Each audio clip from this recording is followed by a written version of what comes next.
नमस्कार दोस्तों। आज हम इंग्लिश ग्रामर शुरू करने जा रहे हैं।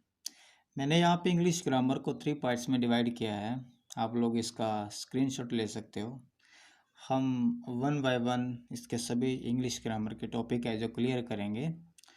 तो इसका जो फर्स्ट पार्ट है उसमें मैंने इसके 8 टॉपिक लिए हैं जो पार्ट ऑफ स्पीच है हमारा, और सेकंड में हमारे टेंस रिलेटेड और अन्य टॉपिक हैं, और थर्ड जो पार्ट है इसमें हमारी वोकैब है, सारी वोकैबलरी। तो आज है जो हम इसका फर्स्ट पार्ट का फर्स्ट टॉपिक है जो नाउन वो करेंगे। तो चलिए हम टॉपिक पे चलते हैं। देखिए दोस्तों, फर्स्ट टॉपिक है हमारा नाउन, जिसको हम हिंदी में संज्ञा बोलते हैं। हम साथ ही साथ हिंदी का भी क्लियर करेंगे ताकि हमें कोई डाउट ना रहे। तो उससे पहले टॉपिक स्टार्ट करने से पहले आपको बताऊं कि एक तो हम इसकी डेफिनेशन पता होनी चाहिए कि व्हाट इज़ नाउन, और सेकंड काइंड ऑफ नाउन, और जो थर्ड इम्पोर्टेंट पार्ट है वो है आइडेंटिफिकेशन ऑफ नाउन। कि अगर हमें एक सेंटेंस दिया हुआ है उसमें कुछ नाउन्स दिए हुए हैं तो हमें पता होनी चाहिए कि ये नाउन का कौन सा काइंड है, कौन सा टाइप है, कौन सा प्रकार है। तो चलिए हम टॉपिक को स्टार्ट करते हैं, लेकिन उससे पहले आप लोगों को एक मैं थोड़ी सी स्टोरी सुनाता हूँ कि एक ना राहुल नाम का लड़का है।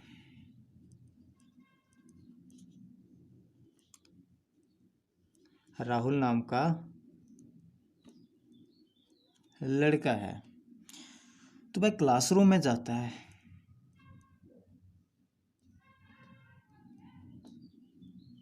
क्लासरूम में जाता है, उसे प्यास लगती है तो वो क्लासरूम में गया, और आगे जाकर वो देखता है कि पानी की बोतल पड़ी है। तो क्या पड़ा है आगे जाकर?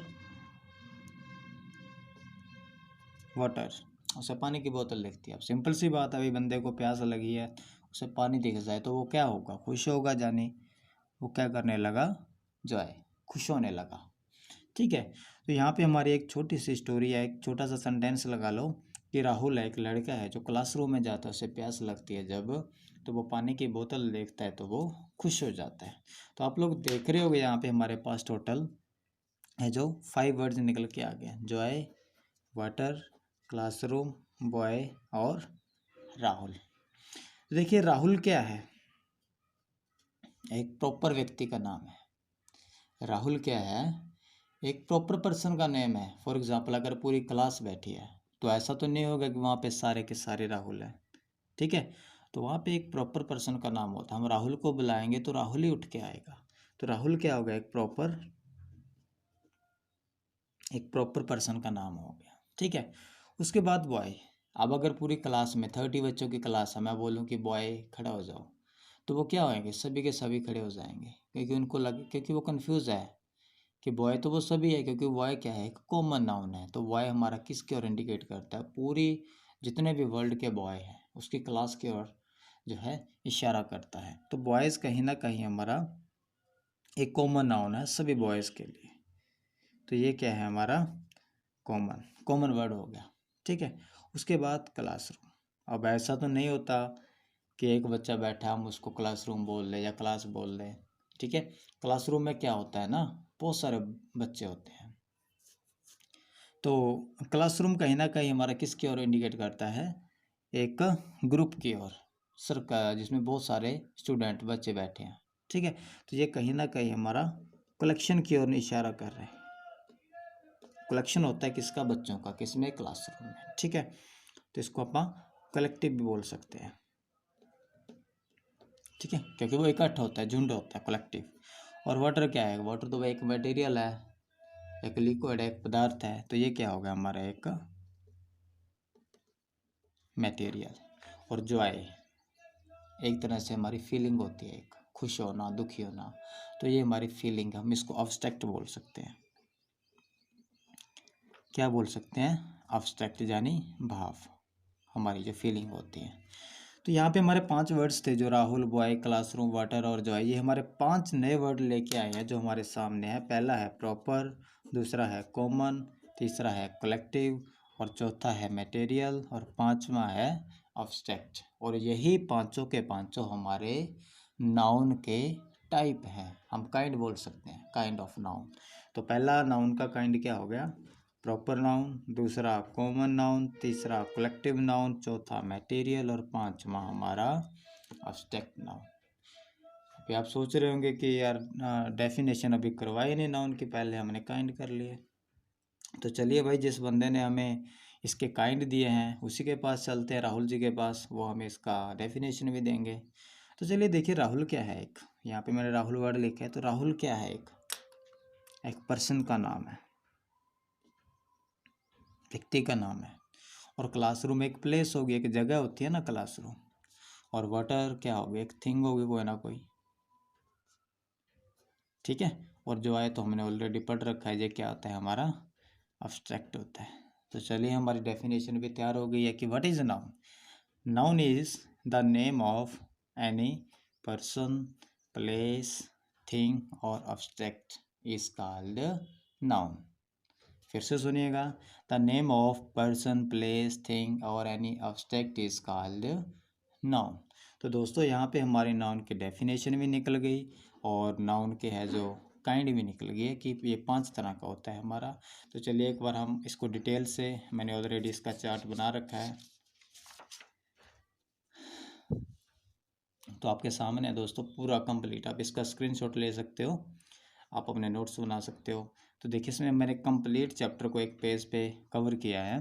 तो सबसे पहले नाउन क्या हो गया हमारा, ये नाउन की डेफिनेशन होगी, a noun is the name of person, place, thing and abstract. Abstract में क्या कुछ आ जाता है? हमारे थॉट्स आ जाते हैं, हमारी फीलिंग, हमारे भाव आ जाते हैं, उसको हम क्या बोलते हैं? नाउन बोलते हैं या संज्ञा बोलते हैं। और इसके काइंड लगा लो या टाइप लगा लो, एक ही बात है। तो इसके कितने काइंड होते हैं? 5 काइंड्स होते हैं। कौन कौन से? सबसे पहला हो गया हमारा प्रॉपर, इसको हिंदी में बोलते हैं व्यक्तिवाचक संज्ञा, ठीक है। तो इसकी डेफिनेशन क्या है? इट्स रेफर टू, देखिए ये कॉमन लाइन मैंने कोशिश की है, सभी में कॉमन लाइन बनाई है, इट्स रेफर टू, ताकि हमें याद ना करना पड़े। तो प्रॉपर हमने ऑलरेडी पढ़ लिया क्या होता है। It's refer to the name of person, place और थिंग, एक प्रॉपर व्यक्ति के नाम को या एक प्रॉपर जगह को ये बताता है। जैसे राम हो गया और दिल्ली होगा, अब दिल्ली ये तो नहीं कि 4 एंड दिल्ली, तो एक प्रॉपर जगह का नाम हो गया ये। उसके बाद कॉमन नाउन क्या होता है, हमने ऑलरेडी पढ़ा है, जो हम कॉमन यूज़ करते हैं।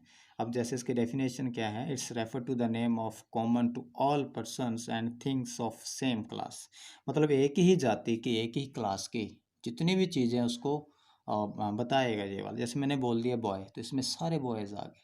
अब मैंने यहाँ पे सिटी बोल दिया, तो सिटी क्या हो गया? सारे शहर आ गए इसमें, सारे।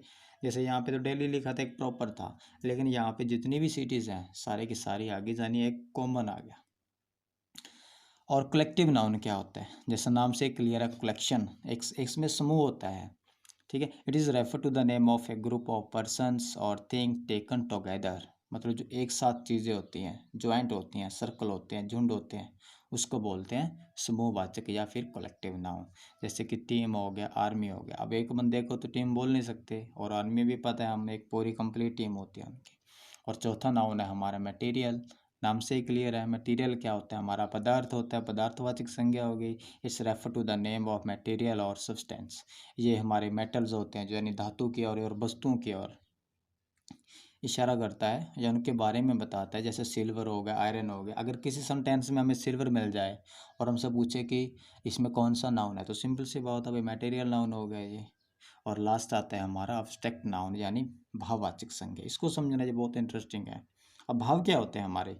It's refer to something which can not see and touch but only felt, मतलब ऐसे एक हमारी चीज़ होती है जे, जिसको हम ना तो देख सकते हैं ना ही टच कर सकते हैं, सिर्फ उसको फील कर सकते हैं। जैसे ऑनेस्टी, केयर एंड रिस्पेक्ट। अब मैंने बोल दिया ईमानदार, हमने बोल दिया कि वो बंदा ईमानदार है, तो क्या कोई बता सकता है कि वो कितना ईमानदार है? 5% है, 10% है, 1 किलो ईमानदार है, 2 किलो ईमानदार है? और ना ही हम उसको देख सकते कि उसका कलर कैसा है, हरे रंग का है, लाल रंग का है, बिकॉज वो क्या है? हमारे एब्स्ट्रैक्ट है, भाव है। हम उनको देख नहीं सकते, हम उनको छू नहीं सकते, हम उनको सिर्फ और सिर्फ फील कर सकते हैं। तो ये होता है हमारा भाववाचक संज्ञा। तो दोस्तों ये हमारा कंप्लीट नाउन जो टॉपिक है वो क्लियर हो चुका है। किसी भी तरह का जो भी क्वेश्चन आएगा हम लोग आसानी से कर सकते हैं। ये जो टॉपिक है हमारा, हमने इनकी डेफिनेशन के साथ कंप्लीट कर लिया है। सो आगे जितने भी हमारे टॉपिक हैं उनकी जो वीडियो है 1 बाय 1 आती रहेंगी। आज हमारा नाउन हुआ है, कल हम इसके ऊपर नाउन जो टॉपिक है उसके ऊपर वीडियो लेके आएंगे। सो आप देखते रहिए। धन्यवाद।